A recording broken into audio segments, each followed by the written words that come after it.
What's up, fam? It's me again, coming with another video. I know when I said in some of my previous videos, I think the very first one, that I was going to take the road of talking a little bit about black history, sometime maybe doing some jokes, maybe doing some animations. But the course I'm taking now is pretty much reading books. And there's no mystery behind it. I like reading books. I like reading a lot of books. Mostly the books that I read is books of the African American descent or African American history, great leaders of African Americans, great inventors, great historians, and things of that nature when it comes to African Americans. And the reason I do that is because I remember times when I was in school, middle school, grade school, high school, and all like that, even in college. You would go through those books and it would only be a minute section about black history. And I've always had a problem with that. The books sometimes are 1,000 pages, but you only have not even a chapter on black history, like we didn't exist. So you got to understand what the word history is. It's his story. That's, if you break it down, that's what it is. It's his story. They want us to learn about his story rather than we learning about our story. You can't have his story without having our story in it.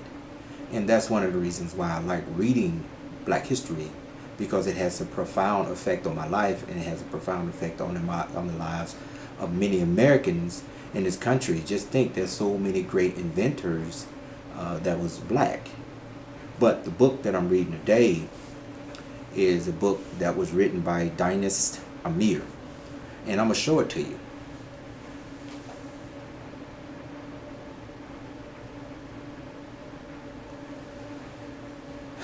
On it, Malcolm said, nobody can give you freedom. Nobody can give you equality or justice or anything. If you are a man, you take it. This book is called Living in the Era of Revolution. The words of Malcolm X. I can't take any word or any credit for his words. These are Malcolm X words. And this guy, Dynast Amir, he basically compiled a lot of Malcolm X's speeches, not speeches, I guess, yeah, his speeches that he did around the world, and he compiled them and put it in one book.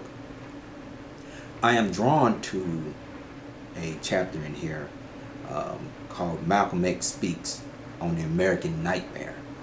You see, the media is very powerful.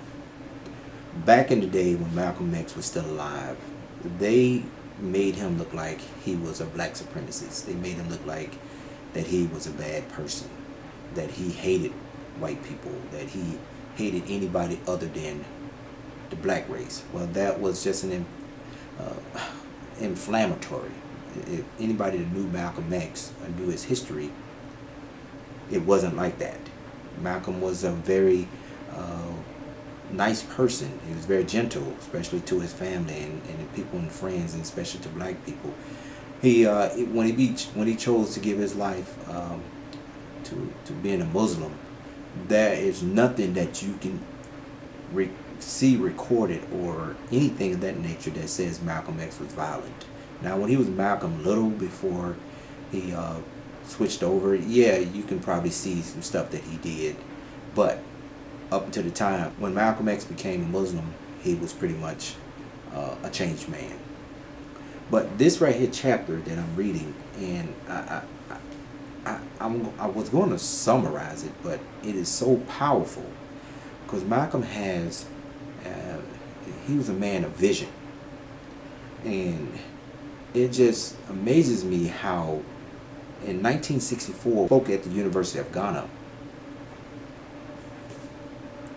a lot of the stuff that he spoke about is still going on today, is prevalent in today's society, especially in the United States of America. So instead of me summarizing it, I would rather just read it. And so y'all bear with me And I want y'all to understand some of the things in here that I will read, you can equate to. Okay? So, with that being said, I'll start reading. This is going to take a little time because it's not too long, so maybe about 15-20 minutes. And here it goes. This is the words of Malcolm X. I intend for my talk to be very informal because our position in America is an informal position, and I find that it is very difficult to use formal terms to describe a very formal position. No condition of any people on earth is more deplorable than the condition or plight of the 22 million black people in America. And our condition is so deplorable because we are in a country that professes to be a democracy and professes to be striving to give justice and freedom and equality to everyone who is born under its constitution. If we were born in South Africa or in Angola or some part of this earth where they don't profess to be for freedom, that would be another thing. But we are born in this country that stands up and represents itself as a leader of the free world, and you still have to beg and crawl just to get a chance to drink a cup of coffee, then the condition is so deplorable indeed. A victim of Americanism. So tonight, so that you will understand me and why I speak as I do, and y'all understand this is the inner thoughts of Malcolm, okay? It should probably be pointed out at the outset that I am not a politician. I don't know anything about politics. I am from America, but I am not an American. I didn't go there on my own free choice. If I were an American, there would be no problem. There'd be no need for legislation or civil rights or anything else. So I just try to face the fact as it actually is and come to this meeting as one of the victims of America, one of the victims of Americanism, one of the victims of democracy, and one of the victims of a very hypercritical system that is going all over this earth today, representing itself as being qualified to tell other people how to run their country when they can't get the dirty things that are going on in their own country straightened out. So if someone else from America comes to you to speak, they're probably speaking as Americans, and they speak as people who see America through the eyes of America. And usually those type of persons refer to America or that which exists in America as the American dream. But for 22 million of us in America who are of African descent, it is not an American dream. It is an American nightmare. I don't feel that I am a visitor in Ghana or any part of Africa. I feel that I am home. I've been away for 400 years, but not on my own volition, not of my own will. Our people didn't go to America or to Queen Mary. We didn't go on the Pan-American, or we didn't go to America on the Mayflower. We went in slave ships. We went in chains. We weren't immigrants to America. We were cargo for the purpose of a system that was bent upon making a profit. So this is the category or level of which I speak. I may not speak in the language many of you would use, but I think you will understand the meaning of my terms. When I was in Ibadan, which is in Nigeria, at the University of Ibadan last Friday, the student there gave me a new name, which I go for, meaning I like it, Omowale, which they say means Yoruba.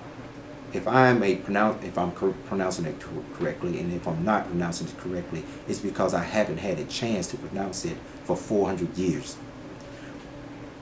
Which means in that dialect, the child has returned.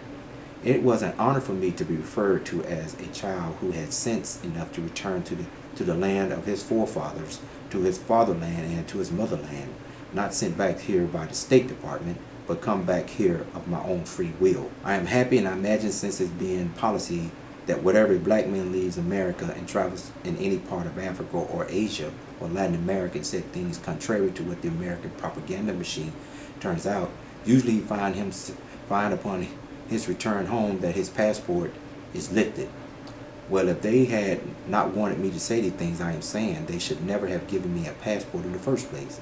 The policy usually is the lifting of the passport. And I am not here to condemn America.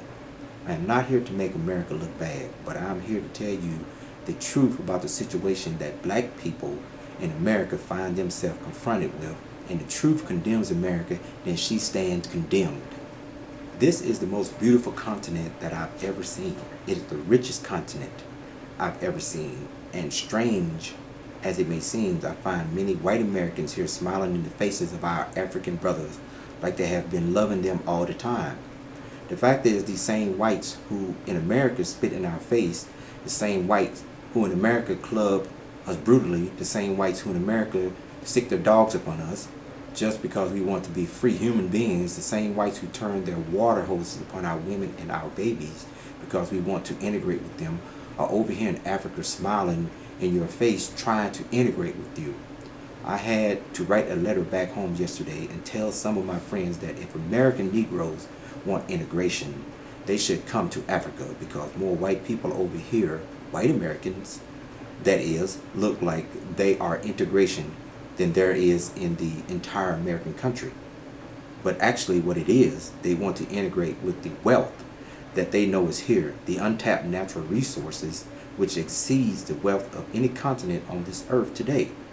When I was coming from Lagos to Accra Sunday, I was riding on an airplane with a white man who represents some of the interests, that are interested in Africa.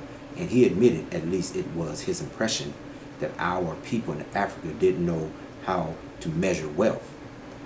That they worship wealth in terms of gold and silver, not in terms of the natural resources that are in the earth, and that as long as Americans or other imperialists of the 20th century colonialists could continue to make the African measure wealth in terms of gold and silver, they never would have an opportunity to really measure the value of wealth that is in the soil, and would continue to think that it is they who need the Western power instead of thinking that it is Western power who need the people and the continent that is known as Africa.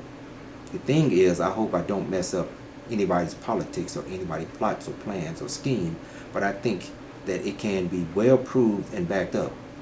Ghana is one of the most progressive nations on the African continent, primarily because it has one of the most progressive leaders and most progressive presidents. The president of this nation has done something that no American, no white American wants to see done. Well, I should say no Americans, because all Americans over there are white Americans. President Nkrumah, I think I'm pronouncing it right, is doing something there that the government in America does not like to see done, and that is he's restoring the African image. He is making the African proud of the American image, and whenever the African becomes proud of the African image and his positive image is projected abroad, then the black man in America, who up until now has had nothing but a negative image of Africa, automatically the image that the black man in America has of his African brother changes from negative to positive, and the image that the black man in America has of himself will also change from negative to positive. And the American racist knows that they can rule the African in America, the African American in America, only as long as we have a negative image of ourselves. So they keep us with a negative image of Africa, and they also know that the day that the image of Africa is changed from negative to positive, automatically the attitude of 22 million Africans in America will also change from negative to positive. And one of the most important efforts to change the image of Africans is being made right here in Ghana, and the Ghanaian personality can be picked right out of any group of Africans anywhere on this planet, because you see nothing in him that reflects any kind of feeling of inferiority or anything of that sort. And as long as you have a president who teaches you that you can do anything that anybody else under the sun can do, you got a good man. Not only that, we who live in America have learned to measure black men. The object we use to measure him is the attitude of America toward him. When we find a black man who is always receiving the praise of an American, we become suspicious of him. When we find a black man who receives honors and all kinds of plaques and beautiful phrases and words from America, we immediately begin to suspect that person. Hence, the Willie Lynch syndrome. More to follow on that, and maybe in another video. Because it has been our experience that Americans don't praise any black man who is really working for the benefit of the black man, because they realize that when you begin to work in earnest to do things that are more for the people on the African continent, all the good you do for people on the African continent has got to be against someone else, because someone else up to now has benefited from the labor and the wealth of people on this continent. So our yardstick is measuring these various leaders is to find out that what Americans think about them. And these leaders over here are also receiving the praise and pats on the back from Americans. You can just flush the toilet and let them go right down the drain. This president here is disliked. Don't think that it's just the American press, it's the government. In America, when you find a concerted effort of the press to always speak a bad way about African leaders, usually that press is actually reflecting government opinions. But America is a very shrewd government. If it knows that its own government position will cause a negative reaction from the people that it wants to continue to exploit, it will pretend to have a free press and at the same time stick the free press on a real African leader and stand on the sideline and say that this is not government policy, but everything that happens in America is government policy. Not only is the president of this country disliked, the president of Algeria, Ben Bella, is disliked because he is a revolutionary for his freedom of everybody. Nasser is disliked because his freedom for he's for freedom of everybody. All of them are referred to as dictators. As soon as they get the mass of their people behind them, they're a dictator. As soon as their unity of their people in their country, they're a dictator. If there is no division, fighting, and squabbling going on, the leader of that country is a dictator if he is an African. But as long as it is in America, he's just an American president who has the support of the people. I am coming to America in a minute, but I just wanted to comment on our relations I've noticed since I've been here.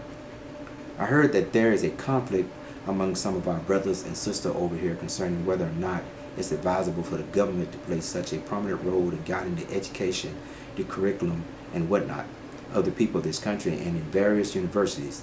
Yes, anytime you have a people who have been colonized for as long as our people have been colonized, you tell them now that they can vote. They would spend all night arguing and never get anywhere. Everything needs to be controlled until the colonial mentality has been completely destroyed. And when that colonial mentality has been destroyed, at least to the point where they know what they are voting for, then you can give them a chance to vote on this and vote on that. But we have this trouble in America as well as other areas where colonialism has existed. The only way they can practice or apply democratic practices is through advice and counsel. So my own honest, humble opinion is, anytime you want to come out from under a colonial mentality, let the government set up the educational system and educate you in the direction or way they want you to go in. And then after your understanding is up to the level where it should be, you can stand around and argue or philosophize or something of that sort. There's probably no more enlightened leader on the African continent than President Nkrumah, because he lives in America. He knows what it is like there. He could not live in this land as long as he did and be disillusioned or confused or be deceived. Anytime you think that America is the land of free, you come here and take off your national dress and be mistaken for an American Negro, and you find out you're not in the land of free. America is a colonial power. She is just as much colonial power in 1964 as France, Britain, Portugal, and all these other European countries were in 1964. She's a 20th century colonial power. She's a modern colonial power, and she has colonized 22 African Americans, while there are only 11 million African colonized in South Africa, 4 or 5 million colonized in Angola. There are 22 African colonized in America right now on May 13, 1964. What is second-class citizenship if nothing but 20th century colonialism? They don't want you to know that slavery still exists, so rather than call it slavery, they call it second-class citizen. Either you are a citizen or you are not a citizen at all. If you are a citizen, you are free. If you're not a citizen, you are a slave. And the American government is afraid to admit that she never gave freedom to the black man in America, and even won't admit that the black man in America is not free. It is not a citizen and doesn't have his rights. She skillfully camouflaged it under these pretty terms of second-class citizenship. It's colonialism, neo-colonialism, imperialism. One of our brothers just landed here today from New York. He told me that when he left New York, the police were walking in Harlem, six abreast. Why? Because Harlem is about to explode. You know what I mean by Harlem. Harlem is the most famous city on this earth.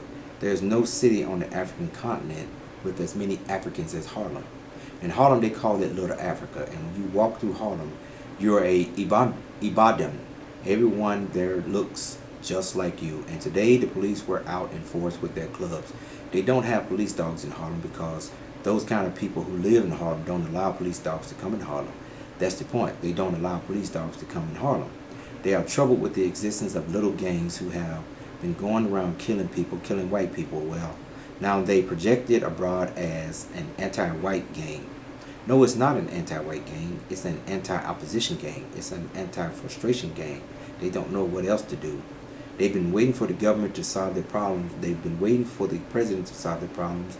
They've been waiting for the Senate and Congress and Supreme Court to solve their problems. They've been waiting for Negro leaders to solve their problems, and all they hear are a lot of pretty words. So they become frustrated and don't know what to do.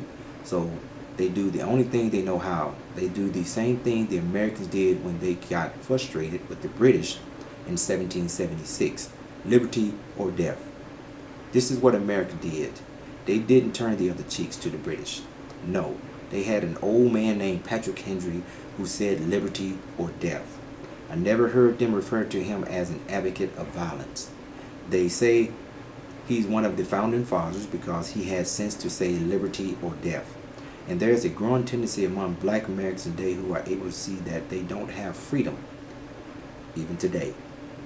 They are reaching the point now where they are ready to tell the man, no matter what the odds are against him, no matter what the cost it is, it's liberty or death. If this land is the land of the free, then give us freedom. If this land is the land of justice, then give us justice. And if this land is of equality, then give us some equality. This is the growing temper of black American and of African American, which there are 22 million. I am justified in talking like this. Let me see. I was in Cleveland, Ohio just 2 months ago when this white clergyman was killed by the bulldozer. I was in Cleveland. I was there. Now, you know, if a white man in garb in an outfit or costume or whatever you want to call it is a priest, if they run over him with a bulldozer, what do you do? What will they do to a black man? They run over someone who looks like them, who is demonstrating for freedom. What chance does the black man have? This wasn't in Mississippi. This wasn't in Cleveland, in the North. This is the type of experience the black man in America is faced with every day. And that's the end of that. And that's the end of this chapter right here. This is a powerful book. And what I summarize in that is simple. America has not changed. And of course, this was in 1964. And America has not changed to a point where we can clearly see that it respects black as much as they respect whites. It's the system, the court system is still the same. It changed a little bit, but it really haven't had any dramatic changes. I mean, we still having people today that's you know, in the KKK, that's white supremacists, that still has the galls and the balls to doggone come out and say it. But what have America did to the most fierce gang that's ever been in this country, which is the KKK? It's like they turned a blind eye. So the KKK is still alive. We don't think they are, but they still are. They just pretty much hidden. Okay, so I like one thing that Malcolm X said. The difference between and this is another book, the difference between a wolf and a fox. He said that he don't like the KKK or white supremacists. He doesn't like them at all, but they're considered a wolf because a wolf will show you his teeth. And his teeth, when he show you your teeth, that means he pretty much want to eat you. Okay? Whereas a fox will grin at you, but he has the same point. So those are the people that smile in your face. Okay, those are your foxes. They smile in your face, but but under hidden doors or hidden meetings, they tell you something totally different. But the same point is, you know, the fox and the wolf want the same thing. They want to eat you alive. That's what Malcolm X said, and that is so true in today's society. It hasn't changed. Maybe a little bit, but it has not changed in my lifetime. I'm 50 years old now, okay? And growing up in Forest City, Arkansas, yeah, that was a bunch of racial BS going on. No black man would even attempt to date a white woman in that city I grew up in. Not during that time, and I grew up in the 70s, you know. It was bad then. I don't know how it is now, because I'm not in Forest City, but it was real bad during that time when I was growing up. I never had any indication that I wanted to date a white person because I didn't want to get hung. Forest City, Arkansas. Named after Nathan Bedford Forrest, General Nathan Bedford Forrest, who pretty much started the KKK. So, there it is, folks. This is a powerful book. I highly recommend this book, Living in the Era of Revolution, the words of Malcolm X. When you read Malcolm X books, when you read his sayings, you read the things that he are saying and why he are saying these things and understanding his purpose, you will see a deeper meaning behind the words and you would understand it. Don't be blind. Don't have a one-way mind. Open your mind. Be an optimist to what he's talking about. Malcolm X been dead for a long time now, but his words are still living. His words are still prevalent to what's going on today. People, thank you if you watch this video all the way through.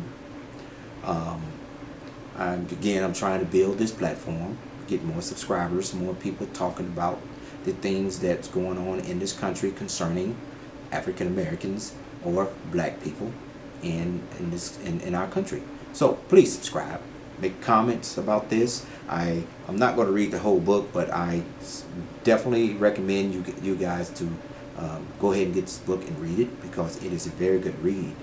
And of course, these are his words, not mine, not Amir, Dinus, not Amir. It's not his words. These are Malcolm X words. Please get it. Hey, if you watched the video all the way through, thank you. I appreciate it. Subscribe, like it, comment, and I'll see you in the next video. Thank you.